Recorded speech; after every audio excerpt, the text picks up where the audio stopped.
Hi everybody, welcome back to the channel. Of course, this is Life with Nessa and I'm Nessa. It's a weekday, Nice at school. Yeah. So if you've read the thumbnail, you want to know what's going on. Yes, we are going to talk about um me getting fired from my job. For those of you who have watched my video about how I landed my work from home job with a US company without a degree, which I think a lot of people have watched because it's like at about 7,000 views somewhere there about now, which yeah. And for starters, I want to say, like, a lot of people said, oh, I'm so inspired by this video, you've given me hope to carry on, I'm gonna keep looking, I was discouraged. I just wanted to know that this is not discouragement. What I'm about to tell you is not me saying stop looking. It's not me saying don't try to get one. It's not me saying give up. Cool. This is me telling you what happened from my end and how I've been dealing with it and what I've been doing in the meantime. All right. Also, for those of you who follow me on Instagram, you would have seen where I posted sometime last week that the original video that I had pre-recorded should have been dropped yesterday, the 19th of March. And I recorded that video sometime in the week. And to be honest, the only thing that needed to be done to it was to edit, which I really don't edit my videos that much, to be honest. But there were some things I just needed a little fine tune because I'm trying to be a YouTuber, with like actual edits. But then over the course of the week, even before dropping the story on Instagram, and if you're not following me on Instagram, by the way, please go do that. Life with Nessa _9. Yeah, the before I even made the story to put on Instagram, I was kind of second guessing whether or not I should post that original video. Why? It went into a lot of detail as to what happened. Like, I was detailing instances that things happen and how it was dealt with and da da da da da da. And it just didn't feel right. Why? I'm not lying. Why didn't it feel right? I don't know. But like with me, or most things, I say most because I'm still human. I try to approach it with prayer and to seek the Lord's direction. Yes, we're Christian over here. Hi, if you're not a Christian, you're still welcome to stay, but I'm just letting you know in advance. So I didn't feel right, kind of talking about it in that way. So I decided to look at it from a different perspective. Because we can get sometimes caught up in what happened and how everything went down, but I've decided to look at it in a different perspective, to step back and to kind of analyze it and to just give you my analysis of what happened, and as I said, how I've been dealing with everything since that happened. First things first, was I surprised that I was fired? Yes and no. Yes, because I guess the way it happened, I was just kind of called into a meeting and they asked the gentleman asked a question regarding some outstanding payments that we had a back and forth with one of the payment platforms that they were trying to use to pay me at the time that really wasn't working out. So they asked about that, and then like red flags went off into my head, like, why would you ask about that? We know what the situation is. And basically he was asking for a time frame on the resolving the issues that we were having, or that I was having.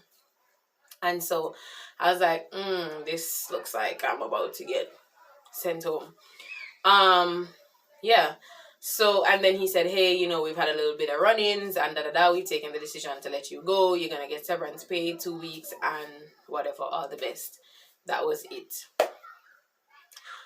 So that would have been the surprise part. Why I wasn't surprised was, to be honest, I don't think personally I was a good fit for that organization. My personality, who I am, what I stand for, what I'm about, I don't necessarily think I aligned well with the organization, their management style. I think it was a misfit. In terms of getting the work done, yes, I can do that, and I was doing that. But in terms of just the general rapport between myself and the managers, not necessarily the managers, but a manager, I don't think we had that rapport, and it's based off who I am as a person. My biggest takeaways from this though is that culturally, like, let me just preface this to say, I've never had professional experience outside of working in Jamaica. So I'm going to be 30 years old in a couple of months. All my work experience have been within the island. in different capacities, in different sectors, but in Jamaica. So I've dealt with Jamaicans, and I think I took it for granted that my experiences here, or yeah, how I see or I view a professional environment, or how I've interacted in professional environments, was the general status quo for professional environments everywhere. So I'm gonna say that. And I think looking back now, it has been a good experience to see that my outlook isn't what the world is necessarily like. And though I am for being adaptable, and I'm generally an adaptable person, I also learned from this and appreciative that you have to have your own standards, no matter what the world is saying, no matter what everyone else around you is doing. At the end of the day, when you go to your bed, when you're doing whatever, you're living your everyday life, can you live with the decisions that you've made, the compromises that you've made, and the positions you found yourself in? And not just on a professional basis, but like overall in life. Like, you found yourself in this position, you've made these compromises. How are you feeling about you? And that's important to me, because can't nobody beat me like I beat me. It's not necessarily a good thing, but I'm my biggest critic. And I think one of the things I've always hated is to feel like I was taken advantage of, is to feel like I diluted myself to accommodate a situation that in the long run the benefits aren't as, or the disadvantages outweigh the benefits, then, if you get what I'm saying. And so I learned from this simply that standards will prevail. And they should prevail. If you have your standards, you know what those are, and that is something that you should have from the get-go. What are your standards? What are you willing to accept? What are you not willing to accept? What are you willing to work with? What are you not willing to work with? I don't think I had that going into it. I was really just excited. This is a new opportunity, a new environment that I made money, cha-ching, right? So I was excited, and I did not really sit down to think about that. Again, I did not have international work experience. I've never worked with people from different cultures, different backgrounds, outside of maybe different parishes, because I'm Jamaican and I've always worked here. And so I really was not ready for what I went into, to be honest. Upon having met it, I think I really sat down and analyzed it. I'm not going to be like, oh, I sat down and analyzed it. And to be honest, it wasn't where I wanted to be. The environment wasn't what I wanted to be a part of. And I believe it would have been detrimental to me in the long run. I don't subscribe to any environment, be it personal or professional, where I'm going to get anxiety. I don't want to be anxious about be anxious for nothing, right? I don't want to be anxious. I don't want to be second guessing myself. I don't want to be in a case where it just seems like it's a mad rush to nowhere, right? That's not me. That's not what I'm about. Saying this to say, I'm not saying that my employers were terrible people. I'm not saying that, they were the worst or anything like that. What I am saying is that our values and our attitudes did not align. We were not a perfect fit for each other. And at the end of the day, if they didn't fire me, I would have left. That's the reality of it. Because I remember we were in a meeting and they were talking about 6 month to 1 year plan. And in my head, I'm just like, I'm not going to be here that long. So I wouldn't have been there that long anyways. So them firing me, I think the hardest part of it was like, and this is the scenario I use to like everybody that I have to tell this. When you're in a toxic relationship, or a relationship that's not serving you as it should. Let me not say toxic. It's not serving you as it should. And when you analyze it, this ain't it. This is not where you want to be, and where your future goals are, this will not take you there.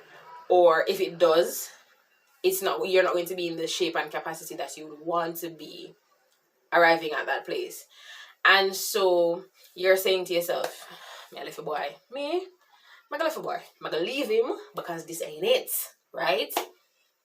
And at the same time, you don't know that the boy is talking to him, friend him. And the man them said, listen, that Katia is not you. She not do the things them what you want her to do. She not be the person where you need her to be for operate right as so. So she need to leave, right? So both of you now want to leave, to want to sever ties with each other. You, however, or I, however, wanted to do it on a strategic kind of basis. So I wanted to get another job first, have some steady income or security before I left. Meanwhile, they're just like, this ain't it. Next dolly, next dolly. The dolly, you're broken. This dolly is not dollying.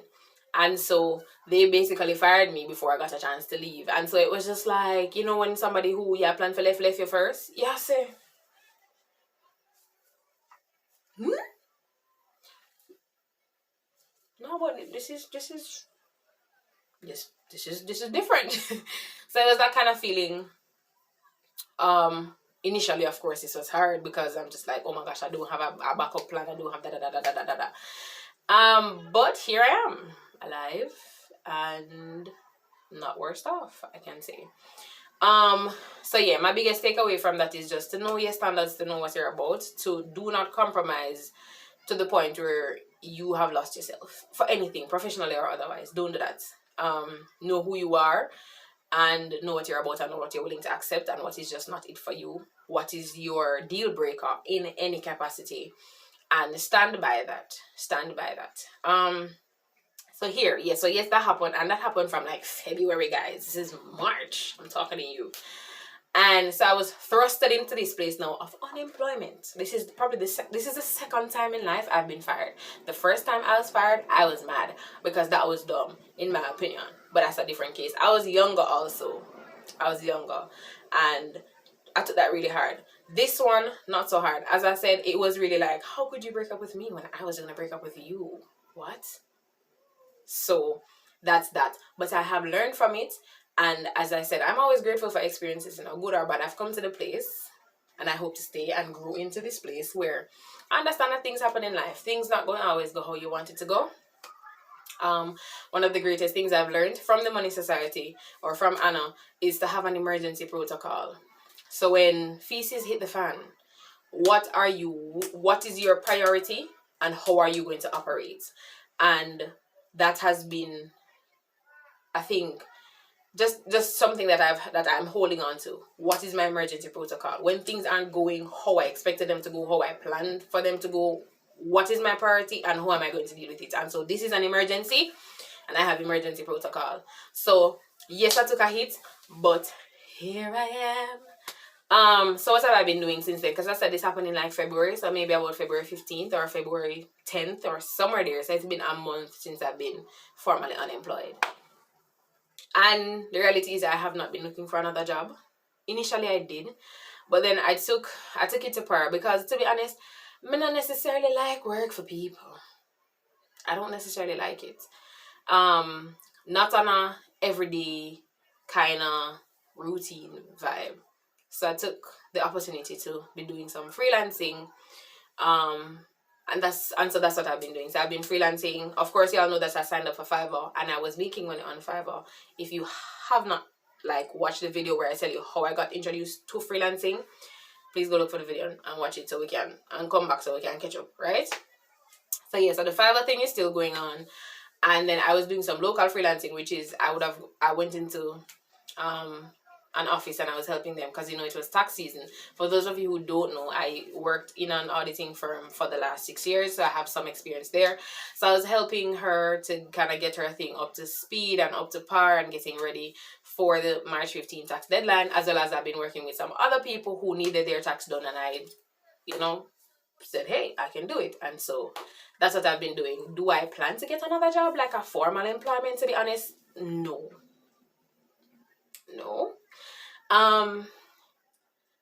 When I did the freelancing video, I told you that, for example, Lakeisha, and I will always talk about her, she is a full-time freelancer. The reason why I talk about her so much is because she's very helpful to other people who are coming into the freelance space. When I lost my job, she was one of the first persons that I messaged. I was with tears running on my face because I'm just like, this man just left me the job. I'm calling the man. And how could he? And I remember saying to her, hey, I think I'm going to have to just take this freelancing thing more serious. I just lost my job though, so I'm going to just take a minute to breathe, step back, because I don't want to do anything out of haste and out of emotion. And I'll get back to you, but I think that's what I want to do.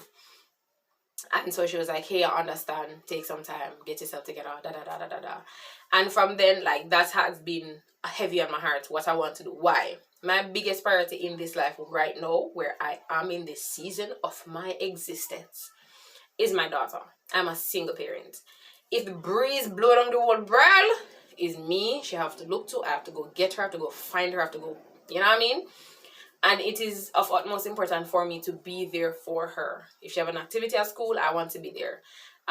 If you've watched the intro, I don't know, many of you skipped through it, you'll see her jumping with a certificate in her hand. That was at school. She was on the honor roll for school. And listen, people were telling me, hey, you're shouting too loud, like we can't hear. I said, oh what? It's my opinion, like, well I got here, she name, like, it don't matter, like, me a shout. And for me, I want to be there at everything that I can be there for. I want to be there. Cool. And I think freelancing will give me an opportunity to be more actively involved, and not involved where I'm present, but I'm wondering, Lord God, if I go back to the people in work, I may have to go figure this out, I may have to go do this. I can be present in the moment, set up myself where I'm present in the moment, because I know that the onus is on me once to get my job done. I can decide how much of what I take on, and so on and so forth. No, mind you, though I'm operating in and by faith, I don't want to live on the work and talk about myself, so I don't go to full-time freelancing. Jesus says it, unless Jesus tell you that. If the Lord himself says to you, watch that video, get inspiration, this is what I'm saying to you, big up yourself. This is your sign for life for work, go freelance. Outside of that, I do have a buffer, cool, for my bills, my expenses, my child. I have a buffer. And so where I am now is building on that buffer. Cool.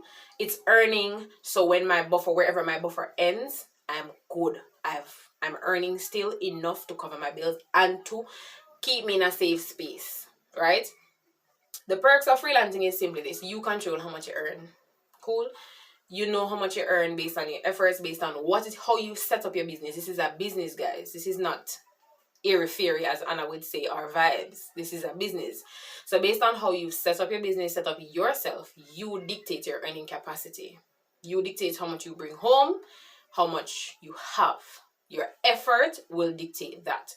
It's a learning curve. Cause right now, I'm not going to say, oh, my out here, I say, girl, freelance, yeah, expert, right through. No, I was terrified.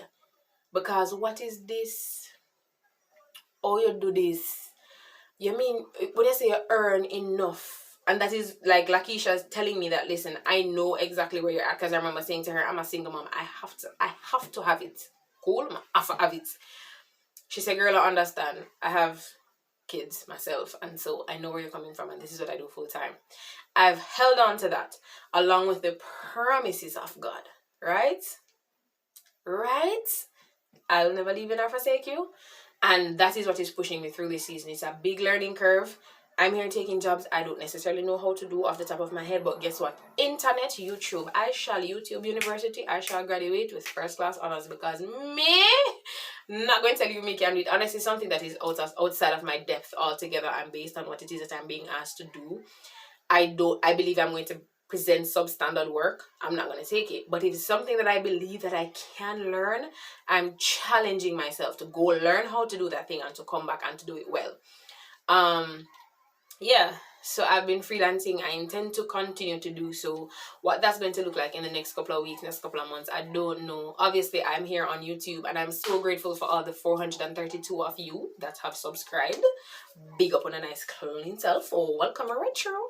And there's some other things that I want to do. I have a book already written. It's actually a collection of poetry. I know I talk fast. A collection of poetry. I was going through a little thing and I've always loved to write, and so I have that. I think I'm going to publish it on Amazon. It's not finished, but in this time I plan to take some time to finish that, to get some other projects going, and to just push. The reality is, I've always had an entrepreneurial spirit. Me's a girl, I'm always at the things. For those of you who are in my, if you know me, which you might, I always do something. You may not see that, or you may see it, or you just say, "I'm not gonna find something." But all right, so we're gonna run it through a little bit of things, and this is just a small encouragement to somebody who might be thinking, "Listen, I may not have the capacity for freelance or for run my own business or whatever the case might be." Cook out, fish fry, barbecue, whatever you want to call it. I'm always doing that. I didn't do any last year, and I don't know if I'll be doing any this year. When I do that, I'm not necessarily hire no cook. My mother, myself, my friend, whoever help I can solicit, and I'm up seasoning chicken and make sure say all of the meat and things seasoned down to the bone. Because when I eat, it's when it come on to food and money. Me buy food I would I mean all of me begs. So when I'm taking your money for food, I want to make sure I say it up, right? I'm away, hey. So I always do that. I remember one time I was in Old Harbor with a friend of mine. I love mango. If you know me, I love mango. Right? If you live anywhere where mango there right now and I can get some mango, big up on myself, just comment down there so me find myself there. But I take my one them things about mango, you know. So if you plan for teeth, me just keep yourself to yourself in Jesus' name. But either way, I was driving in Old Harbor and I remember I saw, I think I one mango tree or two mango tree, you know, I'm gonna stop a car and I'm gonna put it in a reverse. I'm gonna end up like the people in mango field. From that, I remember somebody saying to me, "Mr. Can just like people with mango." And I remember speaking to the owner. And from that, every year, as much as I could, I think for like 3 years straight, I would get mangoes in Old Harbor. I would come back to Mandeville and I would sell them in Hatfield. If you never pass and buy mango from me, big up on yourself, right? With the underfits. Cool with the fit, open the car trunk, beer mango.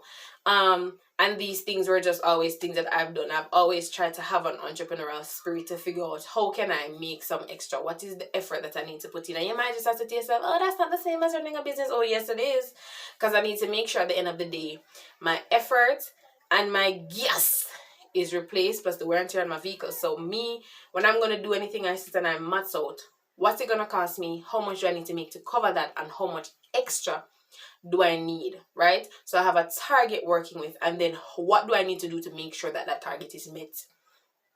So I'm working it out, even as we are buying mango, whatever, I have how much may I sell the mango for when I go back to Mandeville, how much may I get it for, when we need for take out of it, how much we need for have at the end of the day. Cool? So it's not necessarily, entrepreneurship isn't necessarily new to me, but in the capacity that I'm doing it now, I've always had jobs. Somebody always employed when me I do those things. Those were on the side earnings. Cool. But this now has to be my full-time job. And I think that's the scary part of it. Security that we've been told is, you know, say a paycheck coming at the end of the month or at the end of the week, however you're paid, is something that you can get used to and comfortable in. Entrepreneurship is a whole other ball game, right? You're getting a pay, you're gonna look. And so I'm not gonna tell nobody say it's not scary, it's not like new and whatever, it's a learning curve. But at the end of the day, I think if you, again, don't compromise your dreams and your goals. One of the things, again, being in the money society has taught me is that dare to dream, man.